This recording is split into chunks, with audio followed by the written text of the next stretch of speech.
Joignez-vous à la discussion. Appelez ou textez le 187 Cube Radio 1877-827-2346. Alors, nous recevons Philippe Lorange, comme à tous les lundis. Les jeunes caquistes veulent le retour du civisme. Qui est contre ça? Tout le monde est pour la tarte aux pommes, comme on dit, mais comment on fait ça? C'est ça, c'est les solutions, en fait. Parce que là, François Legault a dit hey, c'est une maudite bonne idée, puis là, je vais faire un plan. Ben oui, mais ça va être quoi, le plan? Puis là, le plan, il faut vraiment réfléchir à des questions qui vont pas nécessairement faire consensus. Et moi, j'ai beaucoup aimé entendre la présidente de la commission relève de la CAQ dire qu'elle est pour l'école à 3 vitesses, puis elle dit même l'école à 100 vitesses. Pourquoi? Qu'est-ce qu'elle voulait dire par là? Ce qu'elle voulait dire, c'est normal que l'école s'adapte à chaque potentiel. C'est normal qu'il y ait des gens qui soient plus manuels, d'autres qui soient plus artistiques, d'autres plus qui soient intellectuels, scientifiques.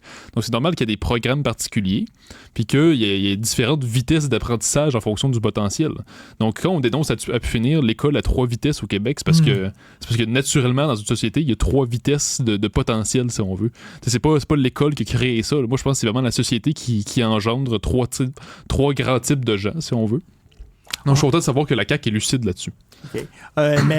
Écoute, qu'est-ce que t'en penses, toi, le vouvoiement, l'uniforme, etc.? Ben moi, je suis tout à fait en faveur du vouvoiement. Moi, je pensais que c'était déjà généralisé un peu partout au Québec, du moins au secondaire. Après, pour ce qui est de l'uniforme, je pense que c'est une bonne chose quand même. Pourquoi? Parce que, justement, ça apporte l'idée qu'on fait tous partie d'une institution. On n'est pas juste des individus qui affirment son moi.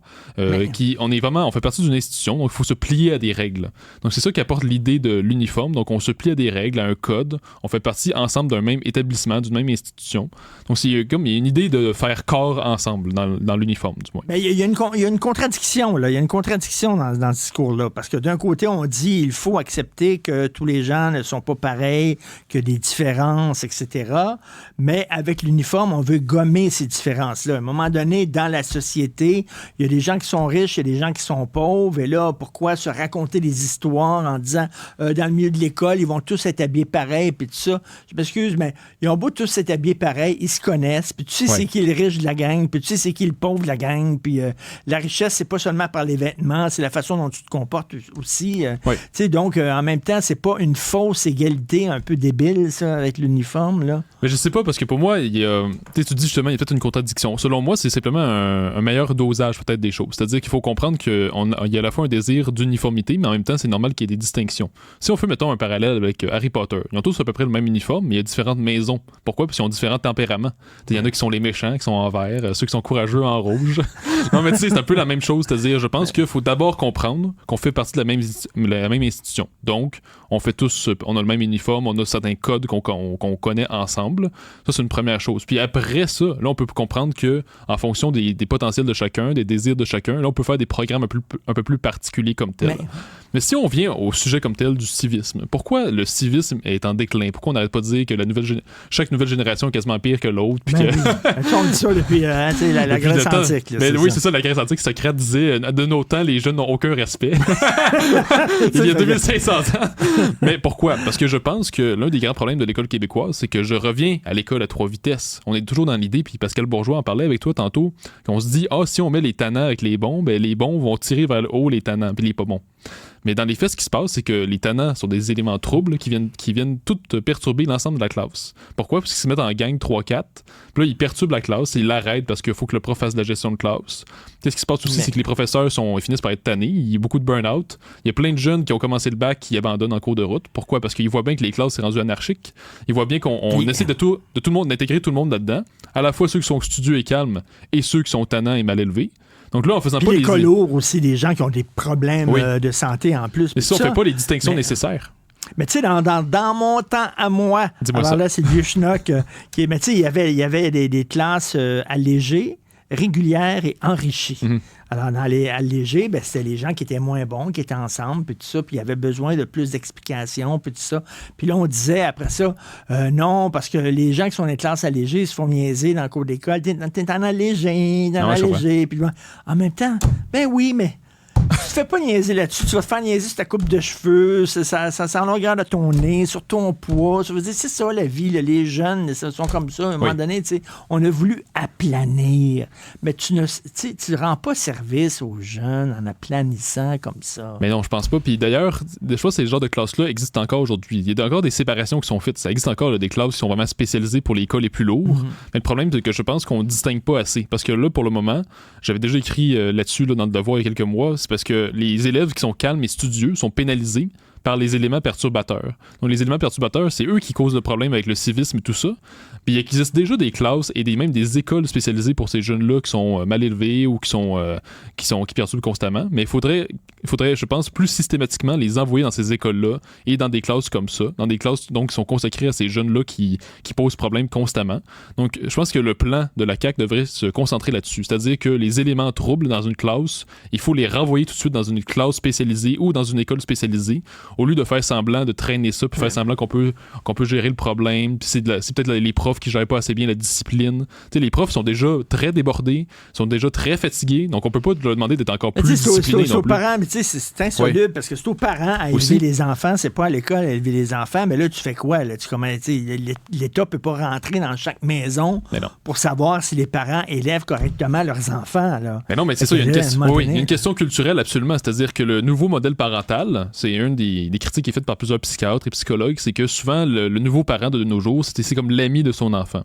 Et donc, si t'es un ami, c'est pas du tout la même relation que si tu assumes une fonction plus autoritaire, plus distante d'un père ou d'une mère. Si t'es son ami, ben, tu vas lui concéder de tous ses désirs, tu vas lui donner tous les cadeaux qu'il veut. Et puis aujourd'hui, il y a tout le problème aussi de les séparations et des pères plus absents, toutes ces choses-là, ça joue un rôle considérable dans la maturation d'un enfant. Et on le sait très bien que dans les groupes culturels, par exemple, où le père est absent, ça fait des jeunes qui sont souvent plus propices au crime, à la pauvreté, au décrochage. Donc c'est important de ramener la fonction du père dans la famille. Ça, c'est un des problèmes qu'on peut relier à la famille et dont parlait notamment Madeleine Pilote-Côté, avec laquelle on peut être pour une rarissime fois d'accord. mais tu sais, c'est... La roue tourne, hein? Quand les parents sont trop amis avec les enfants et trop près, on dit c'est du laxisme, on a besoin de revenir aux bonnes vieilles méthodes d'autorité. Puis après ça, après un bon bout de temps d'autorité, après quelques années d'autorité, on trouve ça étouffant, on revient. Tu sais, c'est comme... on passe d'un à l'autre et là, on sent que justement, il y a une fatigue avec le modèle complaisant, gnangnan, ami, etc., puis qu'on veut revenir au modèle ancien qu'on avait pourtant abandonné avec joie. Oui. Il y a quelques années. Je pense qu'il s'agit de trouver un point d'équilibre. C'est-à-dire que, justement, dans les dernières... si on remonte, il y a un petit bout, là, justement, le père était peut-être trop autoritaire. L'école, les bonnes sœurs qui donnaient des coups de règle, qui donnaient des punitions, ça allait trop loin, mais on est passé d'un extrême à l'autre. Donc, le défi, c'est de trouver un point d'équilibre. Comment on peut trouver à la fois l'autorité et la liberté? C'est comment on peut trouver une sorte de point d'équilibre. Moi, je pense qu'on est tout à fait capable de faire ça.